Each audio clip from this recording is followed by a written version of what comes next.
हम लोग पढ़ क्या रहे थे भाई?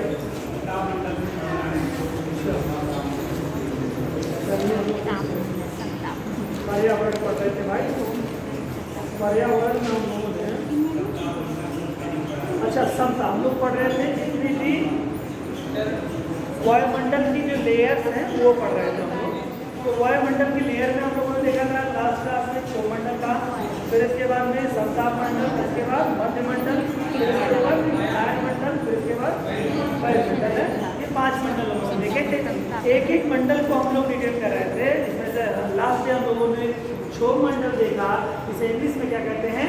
ट्रोपोस्फियर। और क्षोमंडल के ऊपर की जितनी भी मौसम संबंधी घटनाएं होती हैं या क्रियाएं होती हैं, चाहे ओला वृष्टि होना, वर्षा का होना, बादल का बनना, आदि तूफान का आना, चक्रवातों का आना, सब कुछ इसी मंडल में होता है। ठीक है, तो इसी को ही इंग्लिश में ट्रोपोस्फियर कहते हैं। और ट्रोपोस्फियर के ऊपर वाली जो लेयर होती है बेटा, और समताप मंडल के बीच में, क्षोमंडल और समताप मंडल के बीच में, समताप मंडल को स्ट्रेटोस्फियर कहा जाता है। इन दोनों के बीच में ट्रोपोस्फियर और स्ट्रेटोस्फियर के बीच में एक संक्रमण सीमा होती है, जो कि ना तो क्षोभमंडल जैसी होती है ना ही समताप मंडल जैसी होती है, दोनों के बीच की स्थिति बनती है। तो वो क्या कहलाती है? आपकी क्षोभ सीमा, जिसे ट्रोपोपॉज कहते हैं। ठीक है, और इसमें ही जेट हवाएं चलती हैं। आप लोग देखा होगा निचले वाले क्षोभमंडल के निचले हिस्से में क्या चलती हैं? जेट हवाओं का बहाव होता है। ये सब हम लोगों ने देख लिया था।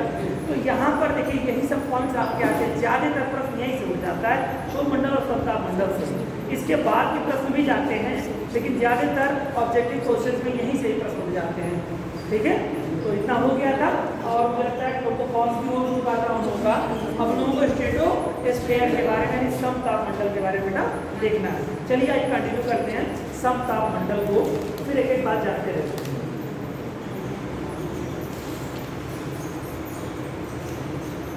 स्टार्ट करें दोस्तों। हो चुका था ना क्षोभमंडल पूरी तरह से, जेट इसकी जो है निचली सीमा पर जेट हवाएं चलती हैं।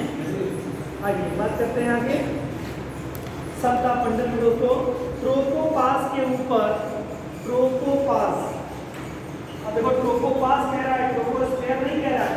ट्रोपोपास यानी क्षोभ सीमा के ऊपर, चाहे इसको हिंदी में अगर लिखना चाहोगे तो कह सकते हो क्षोभ सीमा के ऊपर या ट्रोपोपास के ऊपर।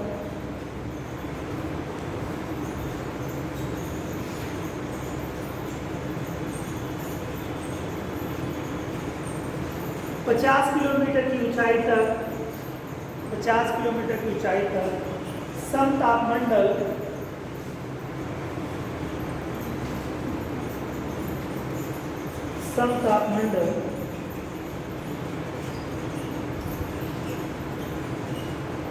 का विस्तार पाया जाता है। समताप मंडल ब्रैकेट में बच्चों एक बात लिख लीजिए यहीं पर, स्ट्रेटोस्फियर हिंदी में जो बच्चे पहली बार पढ़ रहे हैं वो जरूर लिखें इसको। स्ट्रेटोस्फियर का विस्तार है या पाया जाता है। इस मंडल की एक महत्वपूर्ण विशेषता, इस मंडल, कौन सा मंडल? समताप मंडल की महत्वपूर्ण विशेषता क्या हो सकती है भाई?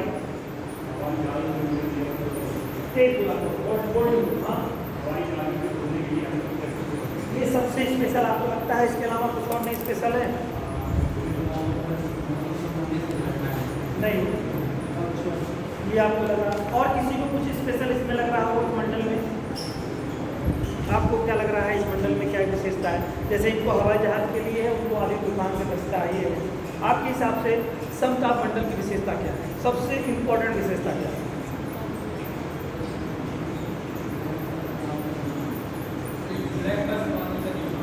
ब्लैक, अच्छा, ये आपके लिए ये विशेष है। और किसी के लिए कुछ और विशेष इस मंडल में? प्रयास करिए कोई इसमें। शांत मंडल भी कहा जाता है, ये विशेषता है इसके हिसाब से। और किसी के पास कोई विशेषता है इसमें? अभी जब मैं बताऊँ तो कहोगे हाँ ये तुमको पता था। इसमें क्या नहीं आपने बता दिया। सबसे इम्पॉर्टेंट विशेषता इसकी है कि इसमें एक ऐसी लेयर पाई जाती है जो परावैगनी रेडिएशन को बचाती है। वो सिंपल, सबसे इम्पोर्टेंट इसी में आते हैं। सबसे इम्पोर्टेंट यही है ना भाई, अल्ट्रा वायलेट रेस से हमको बचाता है यही मंडल, और यही सबसे बड़ी बात है ये। अगर वही ना होता तो आज हम लोग जल के स्वाहा हो चुके होते। हमारी अस्थियाँ वायुमंडल में होती, और कौन से लेयर में होती? क्षोभ मंडल और सप्ताह मंडल में नहीं होती, उसके ऊपर वाले मंडल में होती हो सकता है, या क्षोभ मंडल के ऊपरी वाली सीमा में होती, जो कि हल्की गैस हम लोग होते जलने के बाद भारी रहती। सोचो, इंसान जब जाता है उसकी हवाएं भी ऊपर हो जाती है, मतलब उसको इंसान अपनी सांसों में भी नहीं लेता है। भाई इंसान जब जलेगा, उसकी अस्थियां जलेंगी तो कौन सा नाइट्रोजन तो बनेगा नहीं, ऑक्सीजन बनेगा नहीं, आर्गन भी नहीं बनेगा, यही भारी है, तो सब हल्के हो जाएंगे। तो इसके लिए प्लेन पकड़ के जाना पड़ेगा हवा लेने। कहने का मतलब ये है कि जो हल्की गैसें हैं वो वायुमंडल के ऊपरी हिस्से में हैं, और जो भारी गैसें हैं वो निचले हिस्से में हैं। ये बात बताने को जा रहा था मैं। तो सबसे इम्पोर्टेंट विशेषता दोस्तों किसी मंडल की वो यही, और क्षोभ मंडल की जो सबसे बड़ी विशेषता है वो मौसम संबंधी एक्टिविटीज। समताप मंडल का एक अपवाद है कि हवाई जहाज उसमें उड़ती है। ऐसा नहीं कि हवाई जहाज उसी में ही उड़ेगी, मतलब उसी में ही उड़ेगी। अब हेलीकॉप्टर को ले लो, वो समताप मंडल में नहीं उड़ता, तो इसी नाते उड़ जाता है, क्रैश हो जाता है। हेलीकॉप्टर क्रैश हो जाता है। कैसे क्रैश हो जाता है? क्योंकि वो नीचे उड़ता है। अब आप कहोगे नीचे उड़ने से कैसे? भाई नीचे रहोगे तो लड़ जाओगे, ऊपर रहोगे तो किसी नहीं लड़ोगे। अब लड़ोगे नहीं तो घटना नहीं होगी। अब कहीं पहाड़ आ जाएगा, कहीं चोटी आ जाएगी, कहीं पेड़ आ जाएगा, कुछ भी आ जाएगा। हेलीकॉप्टर क्रैश कैसे होता है बच्चों? या तो तकनीकी खराबी उसमें आ जाए कोई, तो बैलेंस बिगड़ जाए तो ब्लास्ट हो सकता है। इसी को बचाव के लिए आदमी 2 इंजन के हेलीकॉप्टर से बड़े लोग उड़ते हैं। हमेशा गणमान्य लोग या फौज के बड़े अधिकारी लोग 2 इंजन के हेलीकॉप्टर से उड़ते हैं, और एक ही इंजन उनका काम करता है, मतलब एक ही इंजन से उड़ते हैं। दूसरा, आप एक्सेप्शनल केसेज में स्टार्ट किया जाता है कि जब वो धोखा दे देगा तब, और कभी देता नहीं है, और जब देता है तो दोनों इंजन साथ नहीं देता। जैसे सीडीएस साहब का अपने हुआ, तो एक स्टेपनी से गाड़ियों में पहले स्कूटर से जब चलते थे हम आप सभी लोग, तो उस समय स्टेप खोल दो भैया जरा उसको, तो उस समय स्टेपनी का प्रयोग किया जाता था। स्टेपनी मीन्स अपवादिक स्थिति में तुरंत आप उसका उपयोग करके गाड़ी चला सकते हैं। इसी तरह से डबल इंजन भी सेम यही फीचर है कि एक खराब दूसरा लगा, तो वहाँ पर इतना टाइम नहीं होता है कि इंजन खोले, बस तुरंत स्टार्ट करना होता है, तुरंत स्टार्ट, सारे फंक्शंस स्टार्ट हो जाते हैं। तो क्षोभ मंडल में क्या होता है कि जब हेलीकॉप्टर निचले वाले मंडल में उड़ता है तो पता नहीं चलता कि कौन सी चोटी कितनी ऊंचाई पर है, क्योंकि आपकी एक लेंथ होती है आपको। और सबसे ज़्यादा घटना हेलीकॉप्टर वगैरह में कब होती है कि जब वो निचली उड़ान भर रहा होता है। जैसे मान लो किसी पहाड़ी क्षेत्र में कोई चोटी, वहाँ चोटियाँ 4 किलोमीटर से लेकर के 1 किलोमीटर तक की ऊंचाई पे हैं, तो अगर वो 4 किलोमीटर की ऊंचाई पर उड़ रहा है तब उसके चांसेस बिल्कुल ख़त्म हैं, क्योंकि उसमें उसके इंडक्टर बताएं, उसकी मशीनें बताती रहेंगी कि आप जो है आपकी लेंथ जो है वो 4000 मीटर से प्लस में है, तो आपको खतरा नहीं है, लड़ने का कम से कम खतरा नहीं है। लेकिन जब पहाड़ियों से पहाड़ी से दूसरी पहाड़ी की तरफ जा रहे होते हैं और ये आइडिया नहीं मिल पाता है बीच में कहाँ कौन सी पहाड़ी कितनी ऊंची है, तो वहाँ पर क्रैश होने के पूरे चांसेस रहते हैं। हेलीकॉप्टर में दुर्घटना इसी कारण से होती है। बहुत ज़्यादा कोहरा होता है, विजिबिलिटी बिल्कुल नहीं होती है, तो विजिबिलिटी नहीं होने पर कहीं पर भी कुछ भी अगर उसे टकरा गया, इवन एक चिड़िया भी टकरा गई, तो चूंकि इतना हीट होता है या और भी जो उसमें तकनीकी खराबियाँ आ जाती है, चिड़िया के लड़ने से भी हेलीकॉप्टर क्रैश हो जाते हैं। अब आप सोचेंगे कि इतना बड़ा हेलीकॉप्टर फौज का दिखाई देता है, चिड़िया लग गई तो उसमें तमाम सारी अपनी जो भी तकनीकी चीज़ें होती हों, आग लग जाती है, गर्म होता होगा और तमाम सारी चीज़ें होती होंगी उसकी, वो इंटरनल एक विषय है। तो क्षोभ मंडल में हेलीकॉप्टर उड़ता है, समताप मंडल में हेलीकॉप्टर उतना ऊंचा उड़ने के लिए नहीं बनाया गया है, मूल रूप से बनाया गया है वो कहीं ऊंची नीची पहाड़ी क्षेत्रों में जहाँ पहुँचा जाना मुश्किल होता है, या कहीं जहाँ फास्ट पहुँचना जरूरी होता है, तो वहाँ पर हेलीकॉप्टर वगैरह का प्रयोग किया जाता है। ठीक है, तो ये क्षोभ मंडल में उड़ने वाली चीज़ है। तो ऐसा कुछ नहीं है, ये तो हम अपनी जरूरत के लिए करते हैं। वैसे भी अगर प्लेन की बात करें तो प्लेन क्षोभ मंडल से समताप मंडल में जाता है। तो जब और प्लेन की मैंने कहा ना, जब आप उड़ोगे तो लड़ने का कोई खतरा नहीं रहेगा, जब आप उतरोगे या जब जाओगे तभी खतरा रहेगा। अब जाओगे तो आपको रनवे नहीं दिखाई दिया, तो आपका जो है मतलब आपको फ्लाइट उड़ने से पहले की जो स्थिति होगी वो कहीं रनवे से उतर गया, तो उतरते समय रनवे पे नहीं आया, तो वहाँ पे ही घटना हेलीकॉप्टर प्लेन वगैरह की मोस्टली होती है ना। एक्सेप्शनल केसेस हैं कि एक फ्लाइट दूसरी फ्लाइट से फ्रंट पे टकरा जाए, ऐसा बहुत कम होता है, वो फिल्मों में ही देखने को मिलता है। ऐसी घटनाएं शायद ही कोई ऐतिहासिक इसका कोई रिकॉर्ड हो कि ऐसी कोई घटना हुई हो, क्योंकि सबको एक ट्रैक पे भेजते हैं और उस ट्रैक का अपना जो भी एंगल होता है उस एंगल क्या भैया क्या पकड़ है? मोबाइल क्या चल रहा है? फोन आ गया था, फोन आ गया था, बात कर लीजिए, ठीक है कोई बात नहीं। तो इस तरह की चीजें होती रहती हैं। चलिए दोस्तों आगे चलते हैं।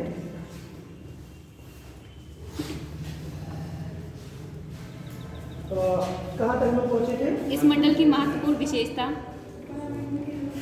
जी जी जी ठीक। ओजोन परत की उपस्थिति है, ओजोन परत की उपस्थिति है।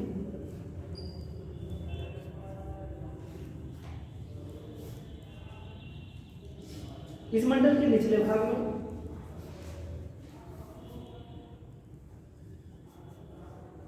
बीस किलोमीटर की ऊंचाई तक, इस मंडल के निचले भाग में 20 किलोमीटर की ऊंचाई तक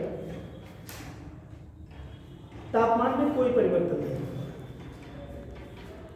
तापमान में कोई परिवर्तन नहीं।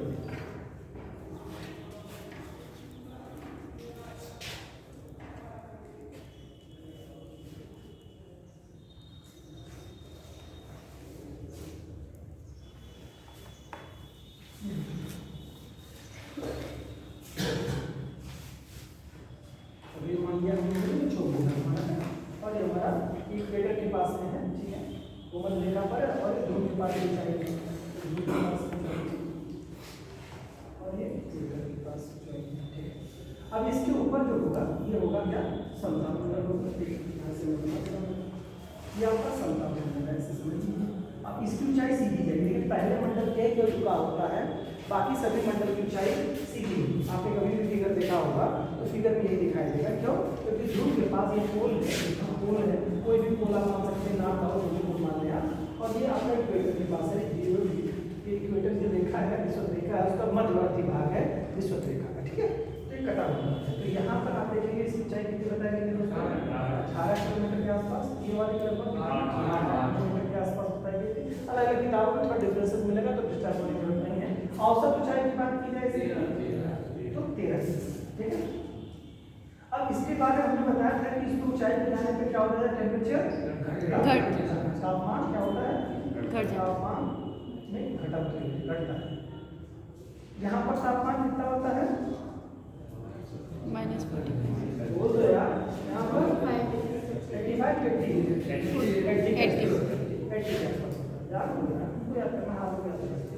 तो 80 डिग्री के आसपास होता है ऊंचाई पे चढ़ने पर तापमान घटता है। लेकिन अभी हमने बताया, और यही जो बेटा है ये वाली लेयर, इसी को मान लो आप 1.5 किलोमीटर मोटी कौन सी लेयर?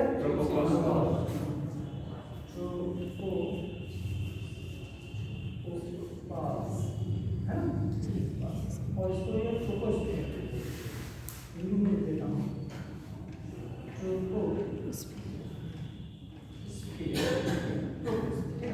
अब इसके बाद दोस्तों जब ये वाला बात कह रहा है तो लगभग इसको कहा कितना? 50, ठीक है, ये बोला 50। अगला जो 20 किलोमीटर का हिस्सा होता है वो क्या बोला इसके बारे में? आपने क्या किया? तापमान में क्या होता है? यानी मौसम भी मॉडरेट रहता है। मॉडरेट मतलब जैसा बिल्कुल एकदम सामान्य सा मौसम बना रहेगा, वहाँ पर ये नहीं घट रहा है। इसमें देखिए आप ऊंचाई पे चढ़ रहे हैं, तापमान घट रहा है। क्षोभमंडल की कई सारी खासियत हो जाती है। एक तो पोल पे है कि नहीं है, पोल के क्षेत्र में या विषुवत रेखा के क्षेत्र में है। पोल पे होंगे तो ठंडी होगी, तापमान कम होगा क्योंकि सूर्य की किरणें नहीं पड़ती हैं। दूसरा इसमें क्या होता है? ऊंचाई पे जाएंगे तो तापमान घटेगा। जैसे मान लो कोई चीज विषुवत रेखा पर है, कोई पहाड़ पर एवरेस्ट को ले आकर के विषुवत रेखा पर तो उसकी चोटी बर्फीली होगी कि नहीं होगी? क्यों होगी? क्योंकि ऊंचाई पे जाकर से घटता है। तापमान 165 मीटर पे गिरने से घटता है। तो अगर कोई कहते कि साहब ले आओ तो नहीं रहेगा, तो साहब इस वाले हिस्से को भी यहाँ ले आओ, और अगर ऊंचा हिस्सा है यानी कि वो टेम्परेचर इतना कम हो रहा है कि बर्फ बन सकता है, उतना ऊंचा हिस्सा है तो वो फिर यहाँ पर कुछ भी बर्फ रहेगी। और हिमालय जो हमारा है, हिमालय पे अक्षांश का असर नहीं है, ऊंचाई का असर है। और हमारा चूंकि हिमालय बीच का है तो उस पर अक्षांश और ऊंचाई दोनों का असर है। जैसे हिमालय जो हमारा है वो कितने डिग्री अक्षांश के आसपास है बेटा? तो लगभग कितना है? अब उसका आप देखेंगे तो उत्तरी और दक्षिण पूर्वी उत्तरी और दक्षिणी हिस्से को अगर देखेंगे तो दक्षिणी हिस्सा तो लगभग आपका 30 डिग्री के आसपास होगा, मान के चलिए 30 डिग्री से भी कम के हिस्से में आपका वो छूट जाएगा। भाई भारत से होकर के 3.5 डिग्री जाती है। Yes sir. और भारत क्या है? अरे अच्छा सर उधर भारत तो इतना ज़्यादा तो क्या करते वो नहा लोगे तो भी नहीं जाते। एक तो बड़े मुश्किल से यहाँ मिला यहाँ था, लगा देते तो नहीं जाता क्या? क्या होगा ना? वो भी ऐसे ही हुआ सर। देखो अच्छा इस पे बोर्ड लगा के दे देखो यार, काम बड़ा मजबूती से करते हैं। खराब कोई भी काम खराब किया जाता है तो बड़ा स्ट्रॉन्गली किया जाता है ना। सही बात है। और जब बनाया जाता है तो उसको बिल्कुल मतलब इतना कहा जाता लगा दो फेविकोल से चिपका दो तो 5 रुपए की 1 रुपए की ले आया तो सर काफी दिन तक तो लगा ही नहीं था, ऐसे ही पड़ा था। तो वो तो मैम चेक कर चलो ठीक है कोई बात नहीं, फिर भी हम लोग बार वाले देश में हैं। हाँ काम करते चलते हैं। तो जो ये हमारा अक्षांश है ना, यहाँ पर अगर आप देखेंगे तो लगभग करीब 30 डिग्री के आसपास, ठीक है। तो हिमालय को औसतन आप मान सकते हैं, इसका मध्यवर्ती हिस्सा जो है हिमालय का मध्यवर्ती हिस्सा, यानी हिमालय को अगर हम इस तरह से ले लें तो 30 डिग्री से बीच से फाड़ के जाता है। तो एक तो अक्षांश का तो बहुत ज़्यादा असर नहीं है इसमें, इसका ऊंचाई पर ज़्यादा असर है, क्योंकि 30 डिग्री अक्षांश तक आपने देखा है उस प्रकृति जलवायु में Yes. और प्रकृति जलवायु में बर्फ नहीं होगी, बर्फ नहीं होगी। यहाँ पर सीधा सीधा ऊंचाई का इफेक्ट है, ठीक है। तो इस वाले मंडल में होता है 30 किलोमीटर का हिस्सा जब जाएंगे दोस्तों तो यहाँ पर क्या होगा? 20 किलोमीटर हिस्से में मौसम संबंधी कोई एक्टिविटीज नहीं होगी, बिल्कुल सीधा मौसम होगा। लेकिन इसके ऊपर जाएंगे तो तापमान क्या होगा? घटेगा बढ़ेगा?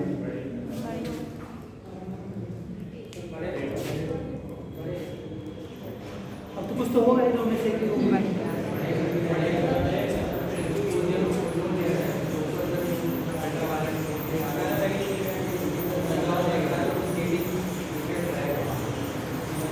ओजोन परत मिलती है, ओजोन की खासियत क्या है? गर्मी को अवशोषित कर लेता है। तो टेम्परेचर क्या हो सकता है वहाँ पे? दिमाग अगर लगाएंगे पराबैंगनी को मतलब उसी में ही रुकती है किरणें, तो निश्चित तौर से क्या होगा? गर्म है ना, क्योंकि अल्ट्रावायलेट रेज को रोकने वाले ओजोन लेयर है और इसी वाले से 20 किलोमीटर के ऊपर वाले हिस्से मिलेगी। तो थोड़ा सा कॉमन सेंस के प्रश्नों को भी देखेंगे, बहुत सारे बच्चे पेट का एग्जाम दिए होंगे। Yes. तो मुझे लगता है कि बहुत सारा क्वेश्चन आ गया होगा, बहुत सरलता से बहुत सारे क्वेश्चन बने होंगे। पॉलिटी का भी क्वेश्चन खैर आप लोगों ने पढ़ा होगा। बराबर चलिए, तो यहाँ पर बात हो रही है हम लोगों की समता मंडल में 20 किलोमीटर तापमान में कोई परिवर्तन नहीं होता, ठीक है। इसीलिए इसे कोई परिवर्तन नहीं होता, इसीलिए इसे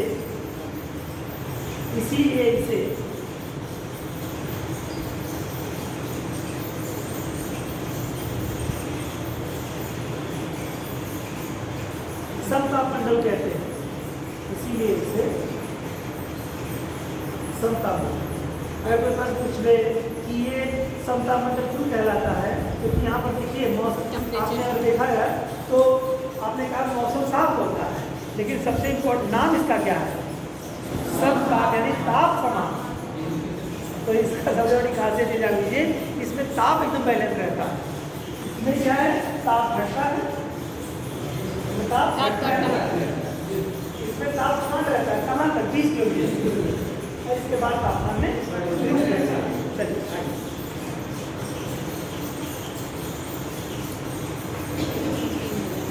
इसके ऊपर तापमान में वृद्धि होती है और इसका कारण होता है क्या? वृद्धि होती है, इसका कारण है, इसका कारण है केवल, इसका कारण ओजोन परत द्वारा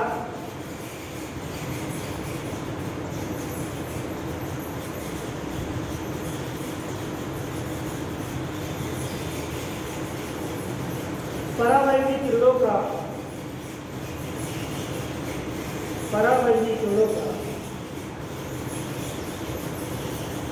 परावैंगिक किरणों का अवशोषण।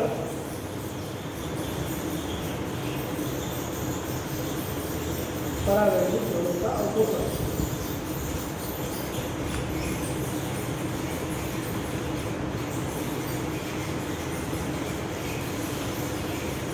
यह मंडल मौसमी घटनाओं से मुक्त होता है।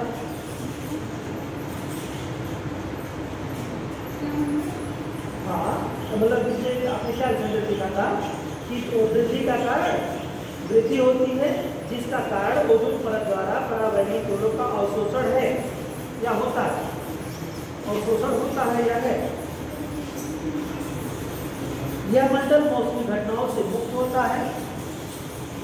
यह मंडल मौसमी घटनाओं से मुक्त होता है।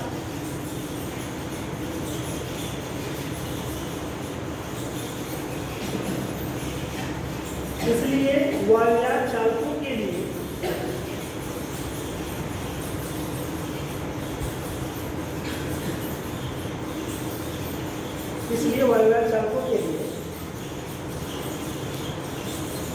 यह उत्तम मंडल होता है।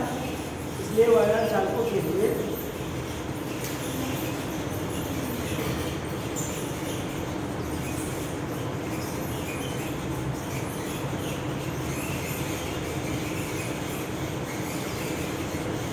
उत्तम या सर्वोत्तम मंडल होता है। उत्तम वायुयान चालकों के लिए उत्तम या सर्वोत्तम भी लिख सकते हैं, होता है।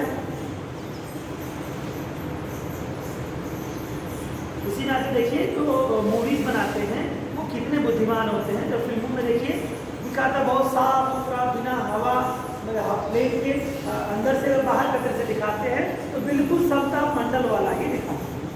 उसमें कोई आने तूफान नहीं, बस बादल आता जाता दिखाई देता है प्लेन में, जो काल्पनिक चीजें दिखाते हैं। तो वो समताप मंडल ही बताए जाते हैं, लेकिन हम पढ़ने लिखने वाले लोग महसूस नहीं कर पाते, महसूस नहीं कर पाते ना। जो करते हैं बहुत सारे लोग करते हैं, ऐसा नहीं है। तो यही होता है, वहाँ पर ऐसे नहीं दिखाते आगे तूफान, लेकिन हेलीकॉप्टर जब आएंगे तो वहाँ पर मौसम साफ सुथरा नहीं दिखाई देगा। ठीक है, चलिए। मौसमी घटनाओं से मुक्त होता है, इसलिए वायु चालकों के लिए यह उत्तम मंडल होता है। परंतु कभी कभी निचले भाग में, परंतु कभी कभी निचले भाग किसके, समताप मंडल के निचले भाग, परंतु कभी कभी निचले भाग में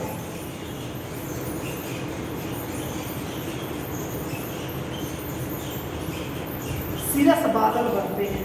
निचले भाग में सिरस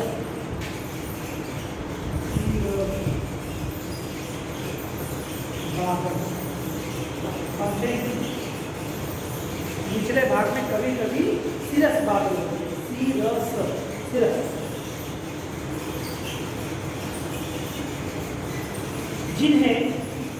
जिन्हें mother of pearl cloud,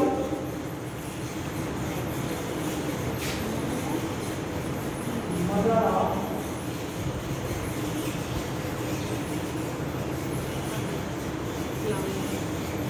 Perl cloud या इसी को भी नैक्टियस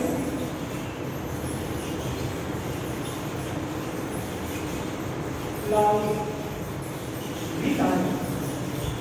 चाहे इसको मदर ऑफ पर्ल क्लाउड कहिए, चाहे नैक्टियस क्लाउड कहिए, और चाहे इसको सिरस बादल कहिए, तो तीनों बराबर है। ठीक, देख लो बेटा, सिरस बादल कहते हैं या मदर ऑफ पर्ल क्लाउड, ठीक है, मदर ऑफ पर्ल क्लाउड या नैक्टियस क्लाउड के नाम से जाना जाता। तो एग्जाम में पूछ लेता है कि नैक्टियस क्लाउड किस मंडल में बनेगा, तो सब, या अगर पूछ लिया इसने नैक्टियस की जगह पर मदर ऑफ पर्ल क्लाउड पूछ लिया तो भी वही, नहीं पूछा तो सिरस क्लाउड पूछ लिया तो भी बात वही।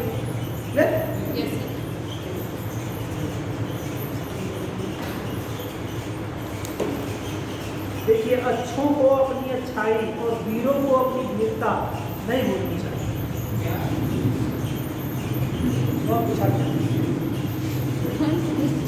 अच्छों को अच्छाई, वीरों को बहादुरी। ठीक ठीक है, और विद्यार्थी को पढ़ना, ऐसे तमाम सारी चीज़ें आप बना करके जोड़ सकते हैं, कभी नहीं भूलना चाहिए। अगर वीर अपनी वीरता भूल जाए तो लड़ेगा कैसे? तो वीर अपनी वीरता भूल जाए तो लड़ेगा कैसे? और विद्यार्थी पढ़ना छोड़ दे, पढ़ना भूल जाए तो फिर विद्यार्थी कैसा? इसी नाते हमारे शास्त्र भी बताते हैं कि जैसे मान लो आप स्तुति करते हो हनुमान जी की या किसी भी देवी देवता की आप स्तुति करते हो, मतलब नहीं करते हो या जो भी होगा, तो उसमें स्मरण जब आप करते हो तो उसमें देखते हो उनको आप उत्तेजित करते हो, प्रसन्नचित करते हो कि हे महाबली आप कहाँ हो, जिससे पूरी सृष्टि कांपती है, आप कहाँ हो, आओ बचाओ। इस तरह के कोई भाव होते हैं ना। इसका क्या मतलब है कि किसी भी चीज़ को स्टडी से कैसे आप कनेक्ट करते हैं, ये चीज़ आपके लिए इम्पोर्टेंट है कि भाई कहाँ हो। जैसे कभी क्या होती है, माँ पिता कुछ कभी कभी ऐसी बातें कह देते हैं जिससे कि आपके रोंगटे बिल्कुल खड़े हो जाते हैं कि लानत है तुम जैसे पुत्रों पर, है ना, कहती है ना माता। बहुत सारे धार्मिक सीरियल देखिए, लानत है ऐसे पुत्रों पर जिसके सामने अभिभावकों का अपमान हो, तो पुत्र क्या हो जाते हैं, उठते होते ही नहीं होते कि अब तो रहेंगे नहीं रहेंगे, लेकिन ये तो करके ही होते। ये क्या है? एक तरह से कहीं मल्टीविटामिन। लेकिन इसी चीज़ को अगर हम पॉजिटिव वे में लेके चलें तो इसी तरह से जैसे अभिभावक के अपना सारी चीज़ों में अपनी बात थी, मैं संक्षिप्त में इसको बहुत करूँगा, उसी तरह से आपके जो आपके एक तरह से जो कोच होता है, आपका जब ट्रेनिंग करोगे, आप अधिकारी जब बनोगे, मान लो आप IPS कैडर आपको मिल गया, तो वहाँ का जो ट्रेनर होगा ना, वो आपको बातें बताएगा, परिस्थितियों से आपको ट्रेनिंग देगा। तो ट्रेनिंग में क्या होती है, भर्ती प्रक्रिया के बारे में सारी चीज़ें आपको बताई जाती हैं, आगे के बारे में कैसे करना है। देशभक्ति का जज्बा वहाँ पर दिया जाता है, वहाँ पर सीनियर जूनियर की रिस्पेक्ट कैसे करी जाती है वो कल्चर सिखाया जाता है, और आपके शरीर में एकदम बिल्कुल बारूद भर दिया जाता है। जैसे सैनिकों को देखते हैं ट्रेनिंग करके भारत माता की जय करते हुए, वो कुछ नहीं कर, गोली मरती है तो वो बंदूक में जो लगी होती है वो चक्कू है ना, वो उसको ही लेकर के दो चार को लेकर के ही निपट देते हैं, है ना। उसी तरह से विद्यार्थियों में भी जोश होना चाहिए, लेकिन ये कम देखने को मिलता है, ये कम देखने को मिलता है, जबकि यहाँ बहुत ज़्यादा होना चाहिए इस चीज़ को, जोश बहुत ज़्यादा होना चाहिए। और जोश देगा क्या, ये सबसे बड़ी समस्या विषय है। एक ही पद है जो देने वाला है, वो शिक्षक है, और दूसरा कोई पद नहीं जो आपके शरीर में बारूद भर दे, लेकिन उसी की गरिमा हल्की होती चली जा रही है। इस नाते वो भी अपना साइड होकर के अपना काम करता चला जा रहा है। इसी नाते कोई जोश देने वाला नहीं, कोई बताने वाला नहीं, इसी नाते सब लोगों का सफलता का रेशियो भी थोड़ा कम है। सत्य हो सकती है मेरी बात, एकदम सही, शायद नहीं सर, श्योर। सब अपने में विवेक से कार्य करते हैं, जिसका जितना विवेक वो उतना बड़े पद पे आसीन,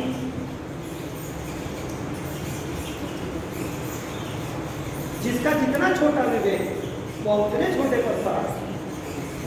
ये यूपीएससी कहती है, या हमारे जो कल्चर है, जो हमारी भर्ती प्रक्रियाओं की जो व्यवस्था है, उसमें बात बताई जाए तो मुझे यही अनुभव होता है। आप लोगों को क्या होता है, जो हमारी बात से सहमत होंगे उसका भी अनुभव ऐसे ही होना चाहिए, और जिनका नहीं है वो अपना बना दें।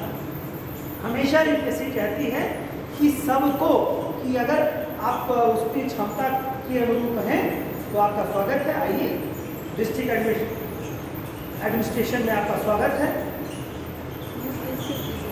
कहता है जैसे आप अगर टिकट कटा लेते हैं एयर कंडीशन की क्लास 10 का, तो वहाँ पर आपको एक क्लास की व्यवस्था में तुरंत जाएंगे, सर पानी है ना, पानी पिला दे सर आप, होटल में जगह आपके यहाँ करता है, ये करता है। उसी तरह वो क्या होता है कि आपने उस कैटेगरी में अपने आप को पहुँचा लिया, वहाँ पर पहुँचने के लिए इनकम की ज़रूरत होती है, लेकिन यहाँ पहुँचने के लिए इनकम की नहीं, अपनी पावर बस तुरंत। किसी भी गरीब से गरीब घर में बिलोंग करते हो आप, किसी भी कम्युनिटी समुदाय से बिलोंग करते हो, आयोग की रिक्वायरमेंट को पूरी कर लीजिए आप, तुरंत आपको जो वेलकम, स्वागत है आपका, यूपीएस में आपका स्वागत है, आइए खाइए पीजिए, गाड़ी देंगे आपको, पैसा भी देंगे, टीएडीए भी देंगे आपको, आइए जाइए घूमिए, छुट्टी भी देंगे आपको। इवन आप बीमार हो जाएंगे दवाई भी कराएंगे, आपके लोगों की भी दवाई कराएंगे, एम्स में कराएंगे। ये सब प्रॉमिस है ना, जो है यही तो कहता है वो। ये एक बार यूपीएससी क्रैक कर लिया तो आपको होटल में खाने का, ऑफिसर्स के लिए ऑफिसर्स मेस होता है, आप लोगों ने शायद देखा हो, कुछ लोगों ने जो नहीं जानते उनको बता दो। ऑफिसर्स जो मेस होते हैं वहाँ पर हर चीज़ की वैराइटीज रखी खाने पीने की, अधिकारी कैडर में जो मन में आए, जितना मन में आए उतना खाओ, जितना मन में आए उतना खाओ। लेकिन अभी केवल पार्टी के अलावा कहीं खाना नहीं मिलेगा। क्या भाई बहन या बड़े लोग कोई कृपा पात्र हो जाए, आओ चलो खिला दें उनको, तो की स्थिति में नहीं। लेकिन जैसे ही आप ऑफिसर हो जाएंगे वहाँ पर आपका आदमी आएगा, और आपने फिल्मों में देखा होगा आर्मी के जो बड़े अधिकारी होते हैं, आर्मी के मैसेज होते हैं, इसी तरह से आपके ऑफिसर्स IAS PCS के भी मैसेज होते हैं। बड़े अधिकारियों के जो कैडर है उनके बड़े शहरों में उनके मैसेज होते हैं, उस मैस में आपकी सारी फैसिलिटी होती है और सब कुछ फ्री ऑफ कास्ट। बस एक बार वहाँ तक पहुँचने की ज़रूरत होती है। दिमाग में, शरीर में जोश होना चाहिए, और जोश भरने वाला जो व्यक्ति हो वो आपके साथ होना चाहिए, कम से कम तब तक जब तक कि हम लक्ष्य के करीब ना पहुँच जाए तब तक। और यही भटकाव ही आदमी को भटकाता रह जाता है और वो सफलता को नहीं प्राप्त कर पाता है। ये अनुभव है। बाकी सभी जगहों पर हर आदमी का अपना एक कोच होता है। यही शिक्षक एक कोच नहीं रह जाता है। जब तक बच्चा छोटा रहता है तब तक टीचर रहता है, वो क्या कहते हैं, ट्यूटर। वो क्या कहते हैं, होमवर्क कंप्लीट के लिए रखना, तोड़ देंगे शरीर, समझ लेना, पूरा हो जाता है। ऐसे बोल दिया जाते हैं, मम्मी पापा सामने बोल जाते हैं, तो मम्मी पापा अपना चेहरा छुपा लेते हैं, पूरी की तो सुनता नहीं है बेटा बेटी। तो कहते हैं ना, कल आए अगर होमवर्क नहीं पूरा था तो समझ लेना तुमको मारे तो बहुत मारे।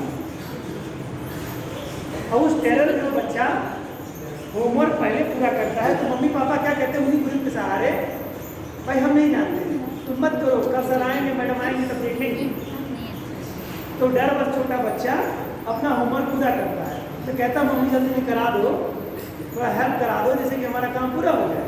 तो मम्मी पापा उसी शिक्षक के सहारे, घर से जो टीचर आता है उसी के सहारे अपने बच्चे को पूरे जीवन का जो कैरियर आगे बढ़ने वाला तो उसी पर डिपेंड होता है। लेकिन जब यही बच्चा थोड़ा बड़ा होता है, इस तरह बोल जाता है, तब किसी की नहीं सुनता, क्योंकि मम्मी पापा तब भी नहीं सुनता था, अब क्या सुनेगा। और जब सबसे ज़्यादा जरूरत है किशोरावस्था में मार्गदर्शन की, तो वहाँ कोई कोच ही नहीं है, वहाँ दोस्त कोच है, दोस्त कोच है। वहाँ कुछ आतंकवादी टाइप के दोस्त होते हैं, जैसे देखा कि तुम्हारे पास बाइक है तो दोस्ती, हेलो यार क्या पता तुम साइकिल से आते हो तो देख के पहचानेंगे नहीं, तुम अरे अरे यार देखेंगे तुमको। कुछ लोग यूज कर लेते हैं, सारे लोग सारे पोटेंशियल को यूज कर लेते हैं। हमें यूज नहीं होना है, हमें अपनी ऊर्जा को एक जगह केंद्रित करके अपने टारगेट को लेकर के काम करना है। वरना जिंदगी में ऐसे लोग आते हैं, ऐसे चले जाते हैं। आप लोग का एक बैच ऐसे, अगला बैच आएगा ऐसे, अगला बैच आएगा ऐसे, लोग चले जाएंगे और सिर्फ फिलोसफर ही बन के रह जाएंगे। भारत में दार्शनिक बहुत है, कुछ हो जाए ना हो दार्शनिक बहुत है। हर आदमी हर घर में एक दार्शनिक आपको मिल जाएगा जो केवल ज्ञान की बात बताएगा। जीवन भर ये बताते रहेगा, बेटा संभाल के चलना, बाएं से चलना, बदमाशी नहीं, बाहर जा रहे हो समझदारी से, अभी तक जिले में, और जब जिले चले जाओ तो राजधानी से। तो आपको ये काम बेटा सभी लोगों को, मतलब मेरा एक वो है, बहुत सारे शिक्षक नहीं किसी बात पे ध्यान देते हैं। मेरा मोटिव हमेशा रहता है कि जो बच्चे हो किस दिशा में हम कर क्या रहे हैं। सर ने पूछा था, वीडियो साहब ने क्लास में कहा था कि भाई क्या करने आए हो, क्या कर रहे हो, या समथिंग क्या करना है क्या करना नहीं है, ये सब बातें बताए। उसके पीछे का सार यही था, गुरुविहीन दिशाविहीन व्यक्ति जो है हमेशा दिशाविहीन ही हो जाता है। और जितना ज़रूरी हमको लिखना है उतना हमारे खोपड़ी में होना भी जरूरी है। जब आप IAS हो जाओगे ना, स्ट्रेस के दौर में आएगा तो कहीं योगा करो, ध्यान करो, मेडिटेशन करो। आप जानते हैं जो IAS अधिकारी होते हैं, जब वो डिप्रेशन परेशानियों में उलझे रहते हैं तो उनको मेडिटेशन क्लास दी जाती है, योगा क्लास दिलाई जाती है। स्ट्रेस कैसे झेलें। एक सज्जन अभी हमसे मिले और उन्होंने हमसे मतलब बहुत अग्रेसिव हो गया। उन्होंने कहा फोन करो, तुम्हारी औकात है क्या बताओ तुमको। मतलब बहुत तेज़ी से उन्होंने, बहुत रूडली, और थोड़े वृद्ध जन थे। हमने कहा भाई मेरी औकात मुझे पता है मैं क्या हूँ, बताने की क्या जरूरत है। कहीं नहीं अगर कहूँ तो बता दें, हमने कहा नहीं हमें पता है, हमको मत बताइए फिर क्या करें। कहीं नहीं नहीं कहो तो बता दें तुमको, हमने कहा भाई रहने दीजिए, हमको पता है हमारी क्या औकात है। अगर मेरे पास धक्का दे देते तो लौट जाते वो, इतनी औकात थी, तो मुझे पता है मेरी औकात क्या है। लेकिन आप वरिष्ठ हैं तो आप सही हैं, आप वरिष्ठ हैं तो आप सही हैं, क्योंकि उनके जैसा अग्रेसिव हमको नहीं होना है। और हमें करना क्या है और हम करते क्या है इसके बारे में हम लोगों को बहुत ज़्यादा जाने ना। तो जो बातें आप लोगों को जैसे कहा दी जाती हैं, नोट सभी बनाते हैं लेकिन नोट का याद नहीं होता, अपने बच्चों के लिए रखते हैं, संग्रह करते हैं, जैसे लगता है सिर्फ डिपॉजिट मनी। अब एक पेट का पेपर में देख रहा था तो उसमें आया था बचत और निवेश, एक प्रश्न था किसी के पास, आया था क्या? बड़ा अच्छा, मुझको वो उसका पैसे बड़ा अच्छा था, उसमें बचत और निवेश के बारे में बताया था। तो विद्यार्थियों को करना क्या चाहिए? बचत करनी चाहिए, निवेश करना चाहिए? हाँ बताइए ना, करते क्या है आप लोग? निवेश करते हैं। देखिए कुछ लोग हैं निवेश करते होंगे और कुछ लोग बचत करते हैं। बड़ा अच्छा, बड़ा मोटिवेशनल पैसे मुझे लगा हुआ है, मतलब इतना बेहतरीन लग रहा है ना आप सुन लो। तो जो पैसेज था वो बचत और निवेश पे पूरा था और सारे क्वेश्चन उसके बचत और निवेश में थे। बड़ा रोमांचक मतलब जो है मुझे लग रहा था, जब मैं पढ़ा मुझे बड़ा आनंद आया उसको देख करके। इसको अगर हम देखें तो हमारी लाइफ में भी क्या होता है, हमें करना क्या चाहिए, बचत या निवेश। और ख़ासतौर से स्टडी के मामले में क्या करना चाहिए, बचत की निवेश। तो हमें निवेश करना चाहिए, हम अच्छा पढ़ेंगे तो अच्छा कुछ हो। ये क्या है, तत्कालिक नहीं है। बचत क्या करती है कि 10-10 रुपये बचा है, महीने में जा करके 180 रुपये हुए, ये हो गई बचत। निवेश क्या हुआ, 180 जब मिला तो उसको 1 साल के लिए हमने फिक्स कर दिया।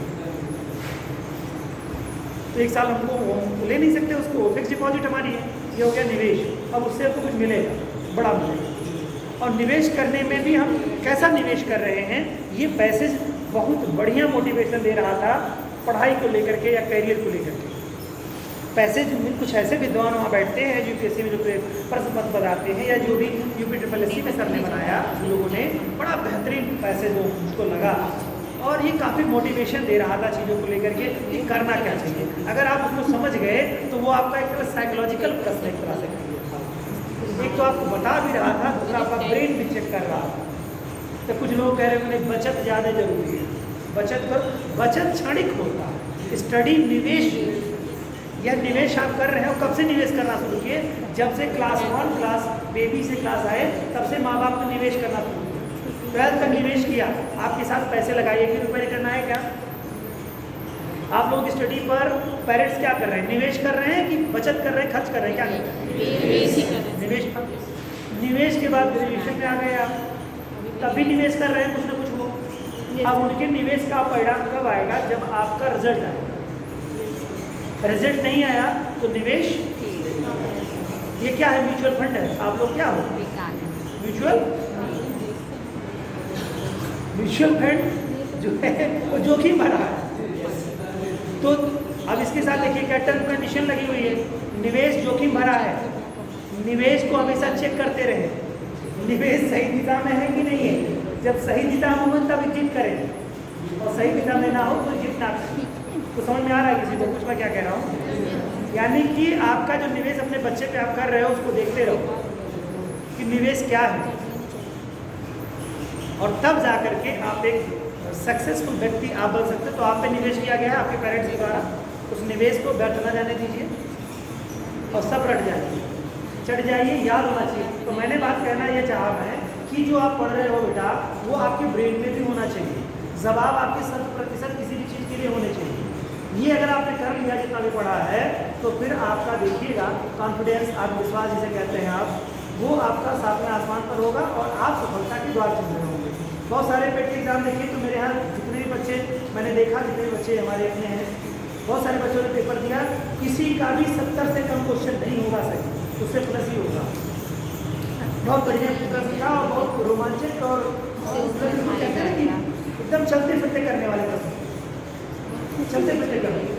लेकिन वही किया जिसने निवेश किया था, जिसने बचत की थी, वो नहीं कर पाया। बहुत सारे बच्चे इस आज की क्लास को ही लेकर के कहेंगे बचत की निवेश, अगर बचत के नजरिए से देखेंगे तो कुछ नहीं मिला, निवेश के नजरिए से देखेंगे तो हो सकता है कि लोगों को मिल जाए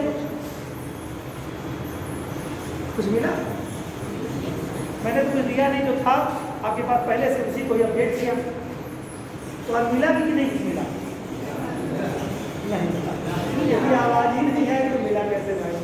देखो बेटा, है यार, जिंदगी में कोच की सबसे ज्यादा जरूरत होती है। अदरवाइज एक आईएएस जो प्री मेंस इंटरव्यू क्वालिफाई करके आपको ट्रेनिंग किस बात की देते हो? मत दो, क्या जरूरत है ट्रेनिंग देने की? तो खुद टैलेंटेड है, तुमने चेक कर लिया परीक्षा से, क्यों उनको 2 साल 2.5 साल ट्रेनिंग करा रहे हो यार? पगलवाया पढ़ो बेचारे को, सीधे दो एडमिनिस्ट्रेशन।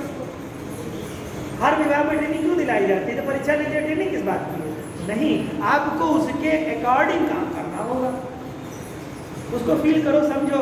अभी केवल पास में हो बेटा, काम करने लायक हो गए हो, लेकिन परफेक्ट काम नहीं कर पाओगे बिना ट्रेनिंग के।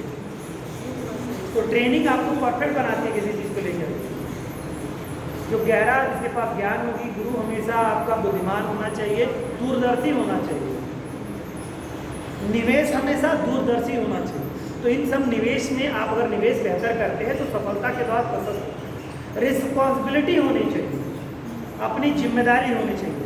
जिस दिन से व्यक्ति गैर जिम्मेदार हो जाता है उस दिन से बेकार हो जाता है। जब तक व्यक्ति छोटी परीक्षाओं के जो अधिकारी होते हैं 60 ईयर्स में रिटायर्ड होते हैं शिक्षकों को छोड़ के, बाकी जो टॉप मोस्ट अधिकारी होते हैं 65 में रिटायर्ड होते हैं। जितने भी सचिव स्तर के बड़े अधिकारी होते हैं वो 65 में रिटायरमेंट होता है। जजेस हमारे 62 एंड 65 में रिटायर्ड होते हैं, हाई कोर्ट सुप्रीम कोर्ट के, आपको पता ही होगा। तो ये वरिष्ठ लोग हैं कि रिटायरमेंट की एज थोड़ी ज़्यादा है, और जो कम वरिष्ठ हैं उनकी रिटायरमेंट की एज कम है। यानी 60 साल तक आपको डिसिप्लिन रहना है, डिसिप्लिन रहना है। न्यायाधीश महोदय हैं जो जजमेंट देते हैं वो भी डिसिप्लिन रहते हैं, अनुशासित रहते हैं। एक डीएम साहब हैं, एसपी साहब हैं, बड़े अधिकारी हैं, वो डिसिप्लिन रहते हैं। 60 साल तक उनको अनुशासन में रहना होता है। आप सभी लोग अनुशासन में रहोगे तभी अनुशासन में रख पाओगे।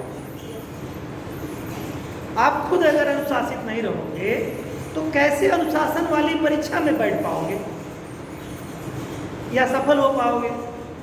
भाई आप जब नौकरी पाओगे तो अपनी मर्जी के हो जाओगे, तब तो मर्जी छिन जाएगी। और तब कब मर्जी आपकी अपने मन से चलेगी? जब आप रिटायरमेंट हो जाओगे या इस्तीफा दे करके मुक्त हो जाओगे। उसके बाद से क्या कहोगे? अब आई एम ए पेंशनर, ठीक है, अब उसके बाद कोई दिक्कत नहीं है, पूरी जिंदगी अपने हिसाब से जियो। लेकिन 60 ईयर्स तक आप एक बॉन्ड मतलब जो है एक्सेप्ट करते हो, और उस बॉन्ड में कहते हो कि श्रीमान इस विभाग की जो गाइडलाइन है उस गाइडलाइन से मैं बधा रहूँगा और अगले 60 सालों तक उसी गाइडलाइन का मैं अनुसरण करता रहूँगा। क्यों ये तो करते हो? तो जब आगे चल करके गाइडलाइन में बधना ही है तो क्यों आज नहीं? आज क्यों नहीं? क्योंकि आज़ादी ज़्यादा प्यारी है, और आज़ादी ज़्यादा प्यारी हो जाएगी तो बेकार हो जाएगा बेटा। इस नाते आज की जो लेक्चर का जो पूरा सार बात आई तो बस निकल गया, ऐसे ही रहा नहीं गया, तो बता दिया गया। तो दोस्तों आप लोग बिल्कुल अनुशासित रहा करिए और बिल्कुल सिस्टमेटिक वे से। आप समझिए कि हमारे एक तरह से कहिए कि जो आप चिराग हैं तो आ गया ईंधन, अब जलेगी आराम से। इससे बत्ती जब खत्म होने लगती है, जब पूजा पाठ करते हो तो जैसे बत्ती जाने वाली होती है तो तुरंत दौड़ के कुछ लोग जाते हैं, तेल डालो जल्दी से, दिवाली यार ये देखना, तुरंत क्या करोगे? दौड़ के तेल डालोगे दिए ना, आओ ठीक। तो आप लोग भी एक तरह से जल रहे हो। उसमें जो शिक्षक लोग हैं वो क्या आपके ईंधन, आपके फ्यूल्स हैं। आप ये फील करो, ऐसे बताने की जरूरत नहीं है। ये नहीं, ये जी बोलो बेटा, बोलो बोलो, बिल्कुल। देखो आज़ादी सबको है, बोलने की बहुत अच्छी बात है, बोलना तो मैं तो चाहता हूँ, बोलो, अच्छा बोलो, कोई भी व्यक्ति बोले। तो ये है आपके शिक्षक जो है, आपके फ्यूल है, आपके ईंधन, आपकी बात ही है ना। तो इस तरह से जब काम करेंगे तो काम में मज़ा आएगा। सर आ चुके हैं, आज का लेक्चर आप लोगों को समर्पित था दोस्तों, धन्यवाद।